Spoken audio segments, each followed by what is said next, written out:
When the season started, Andreas Athanasiou started as the Detroit Red Wings' third-line center. He was playing with Rasmussen and Vanek. Since then, Andreas has seen his name scribbled into the lineup card on a wing.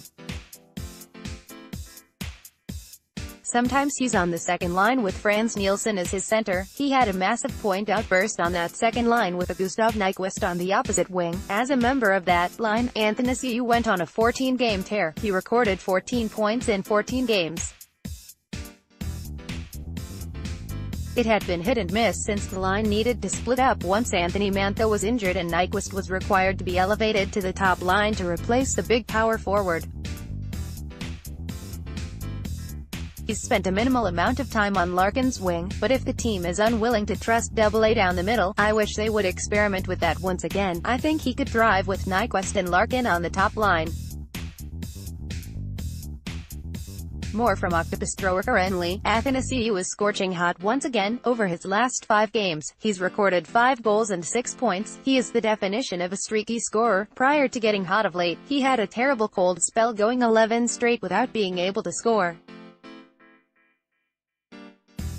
I think moving him back to the center's position would allow him the space necessary to spread his offensive wings. He's a thoroughbred that just wants to run, well skate. In this case, he would benefit from the extra open ice that playing down the middle provides. The ideal Jeff Blashill center is one that is extremely reliable in his own zone. It is basically the same philosophy that Mike Babcock instilled into his players. Think of Pavel Datsyuk, Henrik Zetterberg, Valtteri Filppula, Darren Helm, Chris Draper and of course Steve Yzerman. These players all played for Babcock in Detroit. Some are much better all-around players than others, yet they all have one thing in common: they are all reliable defensively. Look at the 4 centers playing in Detroit at the moment. Dylan Larkin, Frans Nielsen, Luke Glendening, and Jacob de la Rose. The latter 2 bring little to no offense to the table, whereas the top 2 have a proven track record in the scoring department. One thing these players all have in common once again is their defensive abilities. Before you get too mad about Nielsen being the team's second-line center, understand one thing: the Detroit Red Wings have limited options. I would love to see Jeff Blashill try and plug Athanasiou back in as a center. Athanasiou isn't exactly the most reliable player on the defensive side of things. I would plug him into the 2 spot in the lineup and see how he responds. It would be nice to see a line something like this come out after the Larkin line has finished their shift.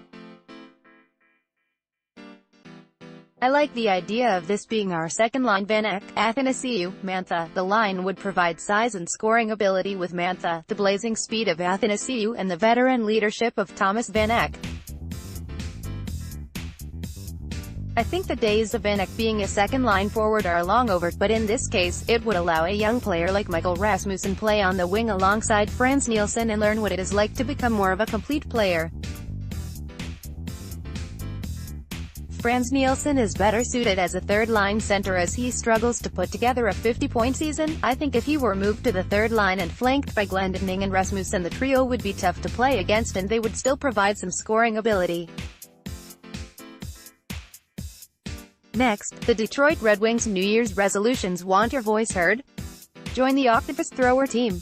Write for us. This would only work if Jeff Blashill would be willing to try other combinations, and he needs to learn to trust Anthanasiou down the middle of the lineup. Larkin and AA would be a nice 1-2 punch down the middle of the lineup for the Detroit Red Wings moving forward. On the season, he's notched 17 goals, 10 assists, totaling 27 points in 39 games.